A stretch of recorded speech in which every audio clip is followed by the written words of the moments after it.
All right, excited for our next guest to join us here in studio here on ESPN West Palm tonight. He is Dr. Neil Goldhaber. He is a big-time sports fan, so we'll get his thoughts on the Super Bowl and the football and introduce him a little bit. But also, he is a doctor that specializes in something that I've had done that has really changed my life and I think can change a lot of your lives as well. Dr. Goldhaber, appreciate the time. How are you today? I'm doing really well. Thanks for having me.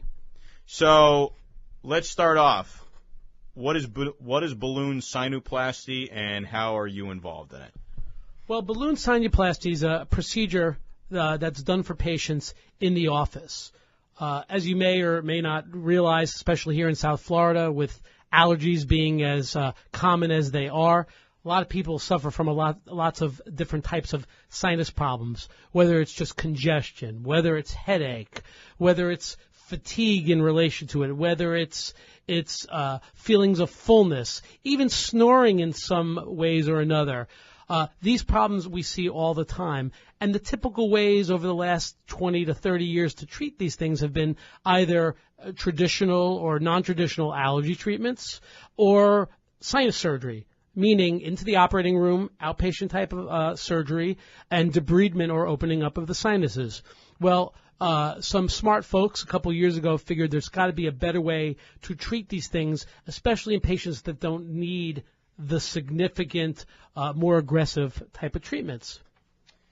Yeah, and I think, the idea of sinus surgery certainly can scare, some people and some of our fans listening, but that's where balloon sinuplasty comes into play, because how can we alleviate their fears? Because I know as someone who's gone through this, if they know how minimal this is to go through, it's going to be 2 seconds and bam. Absolutely. And what I tell patients in my office who I deem candidates for this, the way I like to explain it is this. In traditional sinus surgery, as we said, is under general anesthesia. This is done in the office, in an office setting, without any general anesthesia. It's done with local topical anesthesia, meaning you're not going to sleep, you don't have any IVs. What we do is we numb up your nose, we give you a little bit of a sedative just to calm you. And then once all the anesthetic takes its place, we use a balloon instead of a blade to get into the sinuses and open them up. And what I like to tell people is as if you've been in a room that's too hot, and we have to crack the windows. By just cracking the windows a little bit, we're able to allow for airflow both in and out of the sinuses, which gives you a resolution of your symptoms. Yeah, and I had this done nearly 2 years ago. I used to have weeks and weeks of sick days, and I've had 0 sick days since. Well, that's phenomenal. And what we've seen over the course of approximately 2 years is in the area of 90% of our patients will report improvement of their symptoms. Wow. Dr. Neil Goldhaber joining us, talking about balloon sinuplasty. And then let's get to know you a little bit, because you're going to be joining this show every couple of weeks. And we will talk about balloon sinuplasty and everything that you offer from a medical standpoint. But you are a big-time sports fan, and that is one of the first things in getting to know you. Just the sports encyclopedia of knowledge just goes off the brain. Is there something that you're most proud of, a team that you're most passionate of?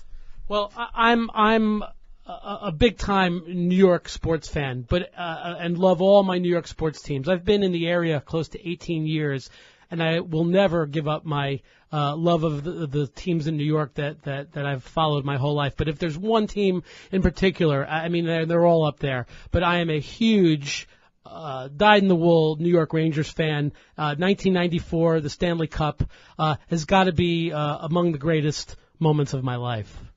Yeah, and you and I were reminiscing about when the Rangers beat up the Florida Panthers in 1997. Memories that I'm sure welcome to some fans and not so much to other fans. Now, how about you said you're a fan of all the New York teams. Are you clearly a Giants over Jets? Are you clearly a Mets over Yankees or vice versa? Or are you one of those New York sports fans? I'm not sure how this works, but apparently there are New York sports fans where I kind of like both teams.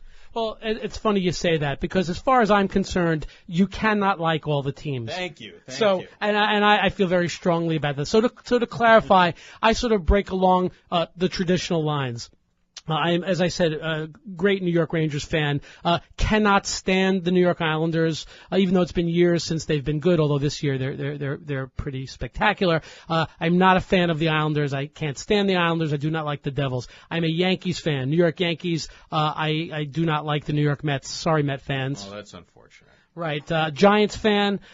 Never been a fan of the Jets, although I will say that as a Giant fan growing up, I always viewed the Jets as sort of the Giants' little brother. Did not like the Rex Ryan era. Sort of made me root a little bit against them, but now that he's gone, I think I can maybe take the Jets back under my wing. Dr. Neil Goldhaber joining us. Let me segue into football there on a couple things. First, for your Giants, are you happy Tom Coughlin's coming back? Interesting question. I'm in the camp that I thought that maybe it was time for a new voice. Watching the Giants, seeing that he's been there as long as he's been here, I think he's going to be going into his 10th year, if I'm not mistaken, this year.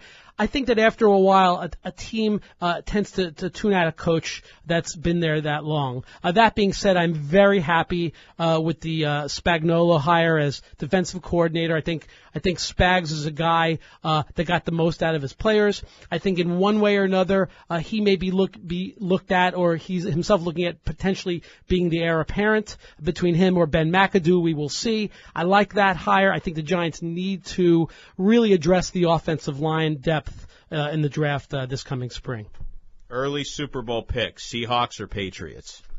Boy, I tell you, my record as far as picking these things, even though I think I can analyze it pretty well, but I've got to lean towards the New England Patriots. I know Evan Cohen may like that pick, but so is that why you're leaning? No, that's not the reason. Not the reason. I'm not kissing up to Evan, but the reason I say that is when you have a quarterback like Brady and a coach like Belichick, who has that New York Giants background. I'll have to say that. But I feel that they've gotten there the last 2 times, lost to my Giants. How many times are they going to get there and not come through? I feel like it's their time, and I think they're peaking at the right moment.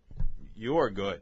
You are, I mean, just the way that you talk about sports, and this is why everybody needs, that's been thinking about, how to solve their symptom problems and get sick a lot. This is why you have to think about Dr. Neil Goldhaber, Balloon Sinuplasty. How can anyone get in contact with you and get more information?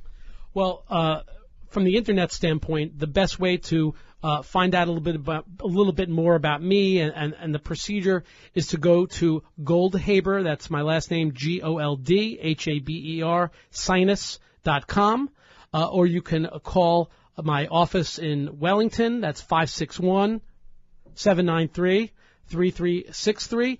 We'll be happy to get you in and have a consultation and talk to me about it and see if balloon sinuplasty is the right thing for you. Dr. Neil Goldhaber, always a pleasure. My pleasure. Thanks for having me.